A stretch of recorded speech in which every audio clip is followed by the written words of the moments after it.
성도 여러분 안녕하세요. 자, 우리 함께 제창하고 시작하겠습니다. 자, 하나님은 아멘.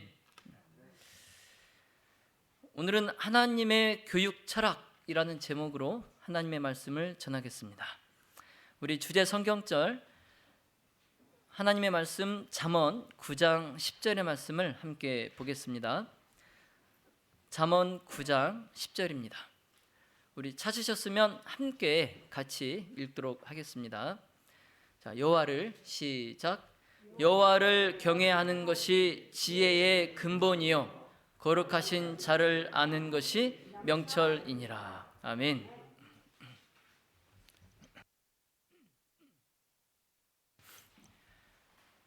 여러분, 가정의 화목 그리고 가정의 행복을 위해서 가장 중요한 것은 다음 네 가지 중에 무엇이라고 생각하십니까?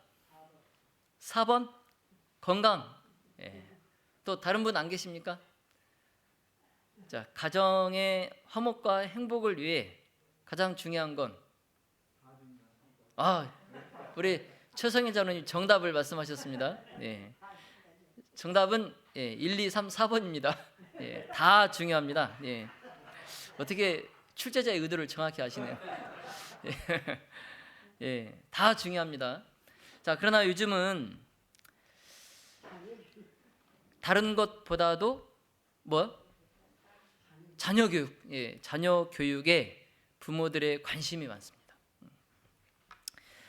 저도 지금 이제 중학생 2학년, 중학교 2학년 아들을 둔 학부모여서 교육에, 자녀 교육에 더 관심이 요즘 많은 때인데요. 이 참 중요한 자녀 교육에 있어서 우리나라 부모들은 대개 책임감이 아닌 의무감으로 자녀를 양육하는 모습을 보인다고 합니다. 여러분, 무슨 말씀인지 아시겠어요? 자녀 교육을 할 때 책임감이 아닌 의무감으로 한다. 자, 예를 들어보겠습니다. 자, 이웃이 장에 가니 나도 걸음치고 따라 나선다. 이 속담이 있죠. 자, 이런 식으로 남이 뭘 하니까 나도 덩달아서 뭐 하는 거예요? 하는 거예요. 그러니까 이러한 자녀 교육이 의무감에서 비롯된 것이라 할 수 있죠. 예를 들면 옆에 철수네가 어디 학원을 보낸다더라. 그러면 나도 철수가 다니는 학원을 우리 애들을 보내고 이런 거. 이런 의무감, 이런 의무감이 그 자녀가 성장한 이후에 그 자녀로부터 원망을 듣지 않으려는 책임 회피의 수단일 수도 있다는 겁니다. 그렇죠? 나중에 커서 엄마 철수 무슨 학원 다닐 때 난 왜 학원도 안 보내고 이런 원망, 이런 원망을 듣지 않으려고 책임을 회피하기 위한 수단으로 이렇게 의무감에서 이렇게 자녀를 교육하기도 하고, 또는 이제 그 부모가 내가 한참 공부할 때는 학원의 학자, 학원의 문턱도 못 가봤는데 우리 애들만큼은 학원을 보내야겠다. 대리만족이죠. 나는 하지 못했으니까 우리 애들만큼은 해줘야 되겠다. 이런 대리만족, 그런 보상심리에서 의무감에 이제 자녀 교육을 한다는 것입니다. 이제 반면에 남들이야 어떻게 하든 학원을 보내든 과외를 붙이든 신경 쓰지 않고 내 자녀가 행복하고 건실한 삶을 소신껏 남 비교하지 않고 소신껏 살 수 있도록 도와주는 일에 최선을 다하는 방식, 이러한 자녀 교육이 이제 의무감이 아닌 책임감, 그 책임감에 기반한다라고 할 수 있겠습니다. 자, 그러나 우리나라의 자녀 교육은 대체로 보면 이기적 의무감에만 매몰된 그런 교육 환경이 지속되고 있습니다. 개인은 물론 국가나 사회, 또 우리 교회에서도 미래의 그 명운이 달린 우리 청소년들, 어린이들, 우리 자녀들, 그들의 그 교육 해결책은 무엇일까? 참 세상에 수많은 사람들이 이것을 위해서 이것을 위해서 참 많이 연구했습니다. 서점에 가보면 뭐 자녀 교육 뭐 관련된 책이 엄청나요. 그런데 정답은 없는 것 같아요. 정답은 없는 것 같습니다. 자, 비록 세상엔 자녀 교육에 대한 정답은 없지만 성경엔 답이 있습니다. 성경엔. 자, 오늘 우리는 그 해결책, 자녀 교육의 해결책을 성경에서 찾아보겠습니다.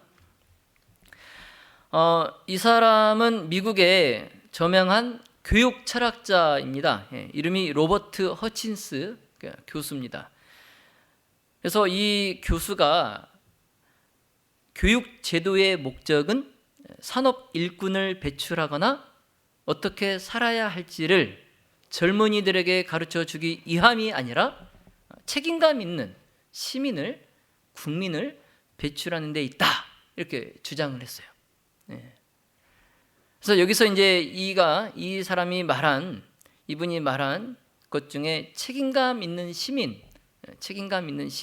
자, 이것은 어떤 시류에 영합하고 편협한 그러한 직업 교육에서 벗어나서 인간, 또 사회, 세계에 대해서 넓은 시야와 또 심오한 안목을 가진 사람, 그러한 사람을 책임감 있는 시민, 이렇게 얘기를 합니다.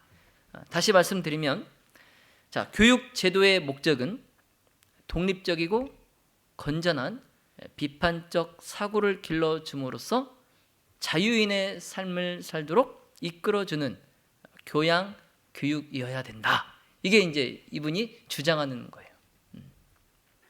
그러니까 우리나라 교육은 좋은 대학 보내려고, 그렇죠? 좋은 대학 보내려고 하는데 그렇게 하면 안 된다는 거죠. 자유인의 삶을 살 수 있도록 이끌어주는 교양, 교육이 교육 제도의 목적이어야 된다. 이분이 이제 주장하는 거예요. 그래서 이 허친스 교수는 당시에 이제 미국 문화의 참 세속적인 천박성, 그리고 그것에 동조한 미국 대학의 그 현실을 질타했어요. 자, 그러면서 진보라는 이 시류적 명분을 앞세운 그 학생들이 각성하고 또 명예와 전문성을 돈벌이로 이용하려고 혈안이 된 그 교수들이 학교로 돌아와서 진리와 또 미래지향적인 참 삶의 길을 가야 한다, 이렇게 역설했습니다. 또한 이제 그는 교육의 역할과 위기를 그가 진단하고 책임감 위주의 전인적 인간 양성을 위한 그러한 대학의 교양 과목을 그가 창시합니다. 그래서 불멸의 진리와 또 인간 존재의 가치를 찾는 그러한 진정한 교육의 길을 이 교수가 열었어요. 그래서 대학에 교양 과목이 있잖아요. 전공 과목 외에 교양 과목이 있는데 이분이 그때 미국 대학에 교양 과목을 창시했어요. 그래서 이러한 허친스 교수에게 참 부끄럽게도 우리 한국의 교육은 참 인간의 기본 소양보다는 경쟁 위주의 이기적 입시 교육으로 점철되어 있어요. 내신이 중요하고 또 어디 대학에 가려면 또 뭘 해야 되고, 오로지 영어를 배우든 수학을 배우든 국어를 배우든 그 대학에 가기 위해서만 공부를 해요. 그래서 저도 참 부끄럽게 지난 겨울에 우영이하고 호영이를 이제 필리핀에 잠깐 공부하고 오라고 보냈잖아요. 근데 이제 애들이 시골에만 있다가 이 도시에 오니까 이제 수준 차이가 본인도 느끼는 거예요. 못 따라가는 겁니다. 시골에서는 천재 소리를 들었거든요. 맨날 이제 아동센터를 하니까 우영이 반 친구들이 저한테 와가지고 맨날 목사님, 우영이는 천재예요, 막 이러는 거예요. 그런 소리를 듣다가 여기 광주에 학교를 왔는데 그냥 A, B, C반이 수준별로 A, B, C반이 있으면 C반에 있는 거예요. 그래서 이제 안 되겠다 해서 이제 영어를 좀 도움이 될까 싶어서 필리핀에 보냈는데 누가 그러는 거예요 저한테. 왜 보내냐, 영어 회화가 대학 가는데 뭔 도움이 되냐, 문법을 가르쳐야지. 한국에서 그 돈으로 학원, 좋은 학원 보내가지고 입시에 필요한, 대학 입시에 필요한 문법을 가르쳐야지 무슨 회화를. 그러니까 벌써 우리나라는 뭐예요? 입시 위주의 교육인 거예요. 모든 교육이 입시 위주. 그러니까 뭐 영어 유치원 아시죠? 영어 유치원. 그리고 초등학생, 중학생도 아니고 초등학생을 대상으로 의대 진학반까지 생깁니다. 의대 진학반. 누굴 대상으로? 초등학생을 대상으로. 그리고 이제 소위 스카이 대학이라고 아시죠? 서울대, 고려대, 연세대, 이 스카이 대학. 이 스카이 대학 입시를 위해서 우리나라의 사교육 시장이 아주 그냥 확장일로에 항상 있죠. 뿐만 아니라 이제 돈벌이 목적의 기술 습득, 돈을 어떻게 하면 더 많이 벌 수 있는지 그런 위주의 기술 습득, 그리고 취업, 취직, 그 취직을 목표로. 그래서 물질 만능 시대의 그 시류, 그 시류의 편승이에요. 그래서 뭐 고등학교 교육뿐만 아니라 대학교 교육, 모든 교육들, 우리나라의 모든 교육들이 다 뭐 그런 위주로 다 흘러가고 있어요. 그러니 뭐 노블레스 오블리주, 그런 덕목은 완전히 뒷전이죠. 노블레스 오블리주의 덕목은 뒷전이고 경쟁적 의무감만 앞서요. 그래서 무책임한 교육이 결국 우리나라에 요즘 지금 계속 문제되고 있는 뭐예요? 학교 폭력 어떻게 해요? 학교 폭력을 한 학생이 그 기록을 삭제하죠. 그리고 어디를 가요? 우리나라 명문대를 가죠. 그러니까 뭐 공직자건 정치인이건 참 도덕적으로 함량이 미달인 그러한 사회 지도층, 그러한 사람들을 양산하는 게 바로 우리나라 교육 현실이에요. 공부는 잘 하겠죠. 그래서 명문대를 가겠죠. 그래서 뭐 정치인이든 공직자든 사회 요주 각계각층의 뭐 높은 자리에서 이제 일을 하겠죠. 그런데 그런 사람들에게 뭐가 함량 미달이라고요? 도덕성. 그래서 이런 것들을 대변하듯이 국민의 그 공분을 자아낸 요즘 많은 이런 사건들이 막 터져 나오잖아요. 그렇죠? 아들 때문에 뭐 그 공직자 자리에서 또 물러나야 되고, 뭐 오늘 또 보니까 뭐 누구 아들이 잡혔다가 풀려난 지 또 며칠 만에 또 그걸 해가지고 또 뭐, 하여튼 이기적 의무감 그리고 탐욕, 이러한 그 책임감이 아닌 의무감의 그러한 교육의 결과로 이러한 사회 부조리가 지금 양산되고 있는 것입니다. 여러분 선비정신 아세요? 선비정신? 선비는 아무리 급해도 뛰지 않죠. 양반이 그런가요? 이 선비정신, 우리나라에 참 좋은 정신인 것 같아요. 선비정신. 책임감으로 세속적 이익보다는 대의와 의리를 중시하죠. 그래서 목숨까지도 버리는 삶을 사는 사람들이 바로 선비예요. 대의와 의리를 위해서, 정의를 위해서 목숨까지도 버리는. 그러니까 부러지면 부러졌지 꺾이지 않는 거죠.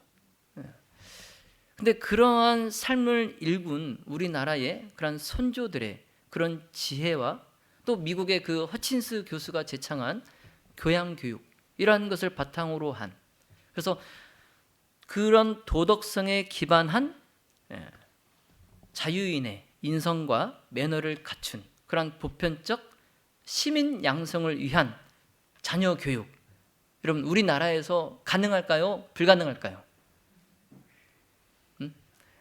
우리나라에서 그냥 그런 교육을 꿈꾸는 것은 그냥 이상일까요?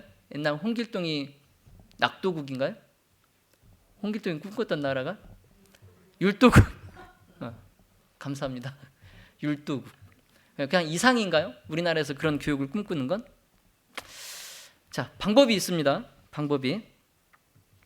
자, 하나님께서는 친히 이스라엘의 교육을 지도하셨습니다.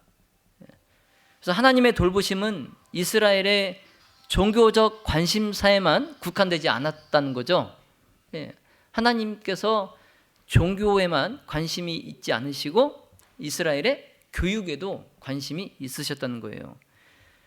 그래서 하나님께서는 히브리인들에게 당신의 요구를 그들의 자녀들에게 가르치고, 또 하나님께서 그 자녀들의 조상을 어떻게 인도하셨는지 거기에 대해서 그 자녀들이 잘 알게 하도록 명하셨어요. 그래서 이러한 모든 것들이 부모의 특별한 의무였습니다. 그들의 자녀들로 하여금 하나님에 대해서 알게 하는 것이 부모의 특별한 의무였어요.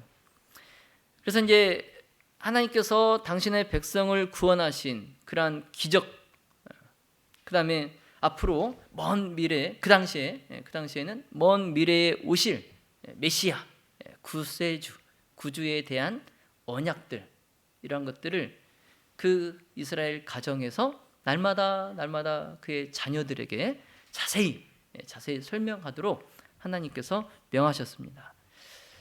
그래서 이제 하나님은 표상과 또 상징을 통해서, 그리고 그 교훈들이 어린 그 자녀들에게 더 잘 기억되도록 하셨어요. 그래서 모세는 고센 땅의 그 천한 오두막 집에서 그 이집트의 화려한 그 궁정에 있을 때보다 초라한, 정말 황망한, 척막한 그런 고센 땅의 오두막 집에 거할 때 그가 하나님께 교육을 받을 수 있었어요. 그리고 사무엘도 한나, 그의 어머니 한나의 곁에 있을 때에 그가 어려서부터, 말을 배우기 전부터 하나님에 대해서 배우고, 뭐 다윗도 베들레헴 언덕에 있는 그런 자신의 거처에서, 다니엘도 포로가 되어서 조상의 집을 떠나서 다른 나라에 가서도 그곳에서 똑같은 하나님의 교육을 그가 받았습니다. 그래서 자녀 교육은 가정과 국가 차원에서 정말 중요한 거예요. 가정과 국가 차원에서. 그래서 하나님께서 무엇을 설립하셨냐면 선지자 학교를 설립하셨어요. 선지자 학교. 그래서 이 선지자 학교를 통해서 젊은이들을, 어린 자녀들을 한층 더 하나님의 진리를 알아가는, 그리고 하나님의 사람으로 가르치고 양육했어요. 그 학교에서.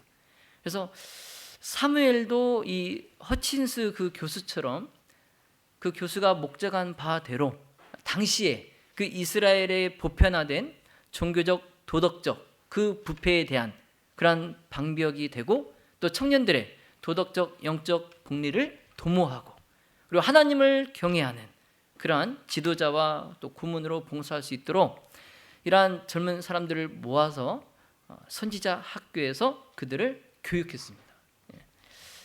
그래서 사무엘이 이제 이 목적을 성취하기 위해서 경건하고 총명하고 정말 배우기를 갈망하는 그러한 어린 자녀들을 모집을 했어요. 그래서 이 모집된 그 학생들을 뭐라고 불렀냐면 선지자들의 아들들, 이렇게 불렀습니다. 선지자들의 아들들.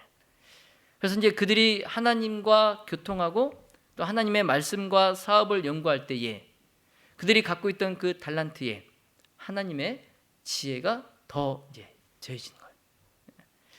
자, 그런데 이제 그 학교의 학생뿐만 아니라 교사들도 하나님의 진리에 대해서 아주 조예가 깊고, 그리고 친히 그가 하나님과 교통함으로 하나님의 성령의 특별한 재능을 갖고 있는 사람들이 그 학교의 교사들이었어요. 그래서 그 교사들이 학식은 물론이고 경건하고 또 모든 면에 있어서 사람들의 존경과 신임을 받는 그러한 훌륭한 교사들이었어요. 그래서 사무엘 당시에 이런 선지자 학교가 두 개가 있었습니다. 하나는 이제 사무엘의 고향인 라마에 하나가 있었고, 다른 하나는 이제 그 당시에 법궤가 있었던 곳 기럇 여아림, 여기에 선지자 학교가 있었습니다. 이제 다른 학교들은 그 후에 이제 설립이 되었어요.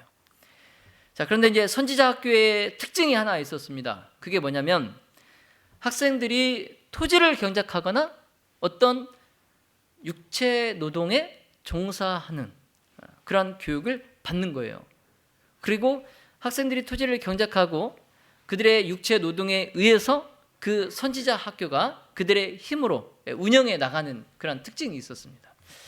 여러분, 만약 우리나라에서 참 좋은 학교라고 해가지고 참 어렵게 해서 내 자녀를 그 학교에 보냈는데, 그 학교에서 내 자녀에게 일을 시키고 어떤 기술을 가르쳐 주더니 그 기술로 돈 벌게 하고, 그래서 그 내 자녀가 번 돈으로 학교가 운영을 해 나간다고 생각해 보세요. 여러분 어떻겠습니까? 쫓아가겠죠. 네, 학교를 쫓아가겠죠. 자, 그런데 이스라엘 부모들은 자기 자녀들이 유용한 노동을 배우지 못하고 어른이 돼가는 것은 범죄다라고 생각을 했어요. 네. 그래서 하나님의 명령에 의해서 모든 자녀들은 어떤 일을 배워야 했습니다. 그래서 성직을 위해서 교육을 받는 사람이라 할지라도 그도 노작으로 작업 생활을 하도록 그렇게 배웠어요. 그래서 이러한 교육이 그 고대 이스라엘뿐만이 아니라 신약 시대에 와서도 바울과 아굴라가 무슨 일을 했어요? 뭘 만드는 일을 했어요? 천막 작업을 했잖아요. 그걸로 이제 그들이 생계를 이어갔죠. 그래서 사도들이 그런 천한, 어떻게 보면 천한 일이겠죠. 천막을 깁는 그런 일을 한다고 해서 사람들에게 존경을 덜 받거나 사람들이 그들을 무시하지 않았다는 거죠. 네. 자, 그리고 이제 선지자 학교의 주요 이제 과목들이 이제 하나님의 율법, 그리고 모세에게 주신 교훈들, 그리고 이제 이스라엘의 역사, 그리고 음악, 그다음에 시, 이런 것들이 이제 주요 과목이었습니다. 그런데 이제 하나님의 뜻, 그리고 인간의 의무, 이것이 그래도 이제 가장 그 선지자 학교에서 으뜸되는 과목이었어요. 하나님의 뜻, 그리고 인간의 의무. 그런데 학생들이 헌신의 정신을 품고 또 그들이 기도의 의무에 대해서 배우고, 그러면서 기도하면서 하나님께 나아가는 법, 그리고 하나님의 성령의 가르침을 이해하는 것, 그리고 하나님의 말씀에 순종하는 것, 이런 것들을 그들이 어려서부터 그 학교에서 배워 나가는 겁니다. 그리고 이제 그 교육 과정에서 또 이제 빼놓을 수 없는 게 음악 교육입니다. 음악. 선지자 학교에서 가르치고 배우는 음악은 거룩한 목적을 위한 음악이었어요. 그래서 오늘날 음악은 어떻습니까? 오늘날 음악. 저희 집 애들도 맨날 막 중얼중얼 해요. 뭘 중얼중얼 하는 거 했더니 랩 있잖아요, 랩. 예, 힙합, K-팝, 그 랩을 계속 중얼중얼해요. 뭔 말인지 모르겠는데 중얼중얼해요. 이 음악이 미치는 영향이 굉장히 큽니다. 그리고 성장기에 있는, 학년기에 있는 그 학생들에게는 더 그 음악이 미치는 영향이 커요. 그래서 음악도 골라가면서 들어야 됩니다. 골라가면서 들어야 되는데 요즘은 뭐 무작위로 듣죠. 필터링 없이 무작위로 그냥 다 듣습니다. 근데 우리가 먹는 음식을 가지고도 그 사람의 성향이 바뀌는데, 듣는 음악을 가지고도 사람이 많이 성향이 바뀌어요. 그래서 이 음악은 하나님께 대한 헌신하는 마음, 또 감사하는 마음, 이런 마음을 일깨워주도록 하는 음악이어야 되는데 요즘 음악은 그렇지 않다는 거죠. 그래서 올바르게 사용이 되면 참 큰 축복이 될 음악이 그냥 사탄이 사람들의 마음을 거룩한 것에서부터 유혹해내는 수단으로 쓰고 있는데 가장 좋은 매개체라는 거죠, 음악이. 그래서 이 선지자 학교에서는 음악, 참, 이 하늘나라에 가서도 하나님께 드리는 예배의 일부예요, 음악은. 그래서 음악도 굉장히 중요한 과목 중에 하나였습니다. 그래서 여러분, 노래를 잘 부르고 싶으신가요? 노래? 노래를 잘 부르는 비결이 있어요. 그게 뭐냐면 마음이 내가 부르고자 하는 노래, 그 노래의 정신을 느껴야 돼요. 그 가사를 온전히 음미를 해야 됩니다. 이해하고. 그런 다음에 그 가사의 정신을 내가 음에 실어서 표현하는 거예요. 그러면 노래를 잘 부르든 못 부르든 그렇게 찬양을 부르면 다 은혜로운 찬양이 됩니다. 내가 먼저 그 가사의 정신을 느끼고, 그리고 그 가사의 정신을 내가 내 목소리로 표현하면 어떻게 불러도 아름다운 찬양이 되는 겁니다.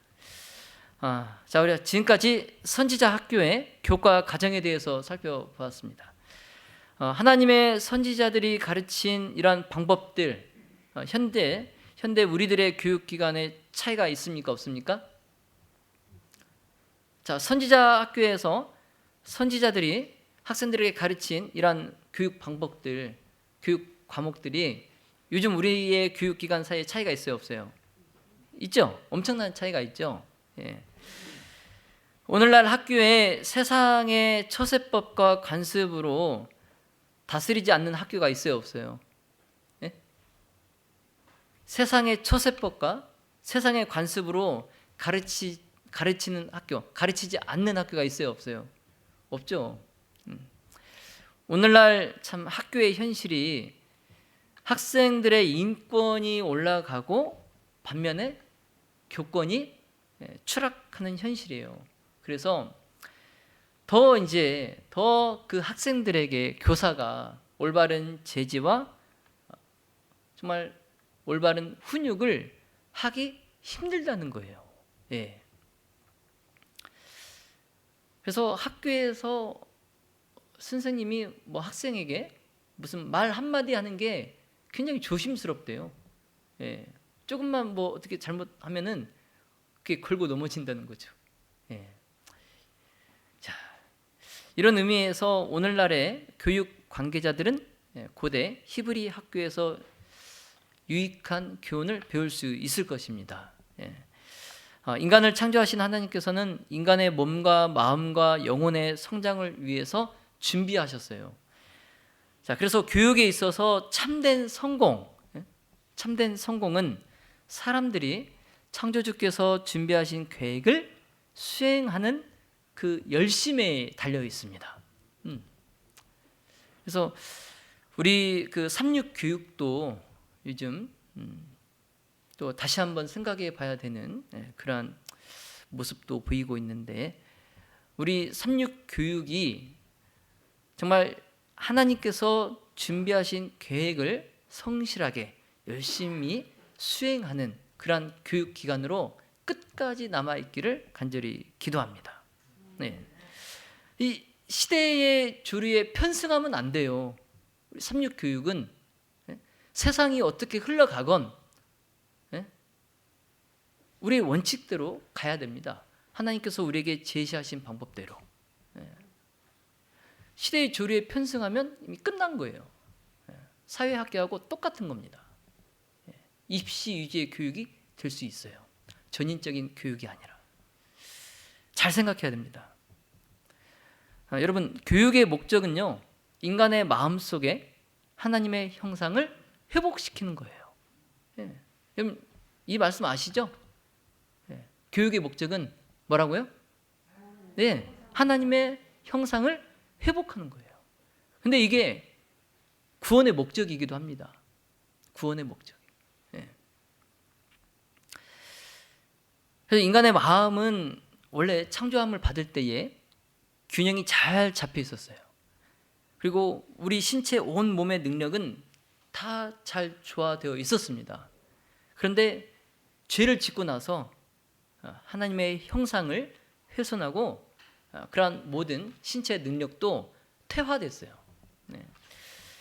그래서 인류를 위한 구원의 계획이 세워졌는데, 자, 그것은 뭐냐면 잃어버린 하나님의 형상을 회복하기 위한 거예요. 구원의 계획이 뭐라고요? 잃어버린 하나님의 형상을 회복하기 위한 거예요. 한마디로 인간이 처음 창조받은 그때의 완전함으로 돌아간 거예요. 예. 자, 그러므로 인생의 최대의 사업은 품성을 건설하는 일입니다. 품성을 건설하는 일이에요. 하나님을 아는 것이 모든 참 교육의 기초가 되어야 됩니다. 예.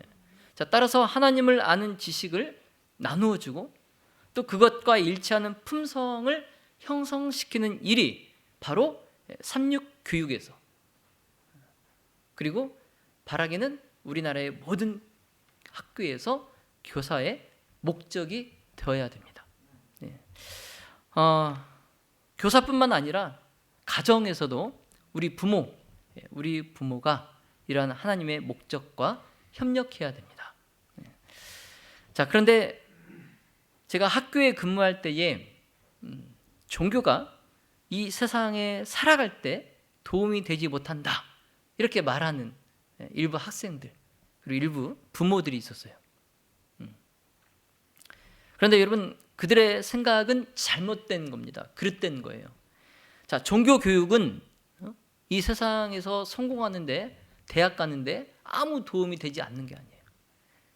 종교 교육은 인간을 육체적, 지적, 도덕적으로 하나님의 율법과 조화시키고 또 자제와 침착과 절제를 가르칩니다. 그 마음을 고상하게 하고 취미를 세련시키고 그리고 생각을 성화시킵니다. 그리고 하나님의 사랑과 그분을 신뢰하는 신앙, 이것은 마음의 걱정과 근심의 짐을 덜어줍니다. 그러니까 종교 교육이 정말 필요 없는 교육이 아닌 거죠. 자, 그러므로 우리 학생들로 하여금, 우리 자녀들로 하여금 그들을 창조하신 목적, 즉 하나님을 영화롭게 하고 이웃에게 축복이 되게 하신 그 창조의 목적을 깨닫게 하고 그들로 하여금 하늘에 계신 아버지께서 그들에게 나타내신 부드러운 사랑과 현세의 훈련으로 그런 것들을 얻기 위해 준비시키고 교육하는 이러한 종교 교육은 세상에 참 저열하고 이기적인 그런 목적에서 돌아서게 하는 참 교육인 것입니다. 예. 자, 사랑하신 우리 성도 여러분, 자, 선지자 학교는 하나님의 교육 철학이 담긴 학교입니다. 자, 선지자 학교는 지덕체의 균형진 발달의 전인 교육과 또 잃어버린 하나님의 품성을 회복하는 학교입니다. 자, 그리스도인들은 하나님의 은혜로 이기적이고 또 세속의 일시적인 이익보다 훨씬 더 높은 가치를 향해 가야 됩니다. 자, 여러분, 이 땅에서 시작된 교육은 하늘에까지 계속될 것입니다. 그래서 이 땅에서 우리는 하나님의 임재를 희미하게 볼 수 있고 또 하늘과의 교통을 맛볼 수 있어요. 자, 그렇지만 우리 모든 가족들이 정말 모두가 하나님의 교육 철학으로 자녀 교육에 힘써서 다가올 하늘나라에서 그 기쁨과 축복의 충만함을 다 맛보게 되시기를 예수님의 이름으로 축원하며 말씀을 마치겠습니다.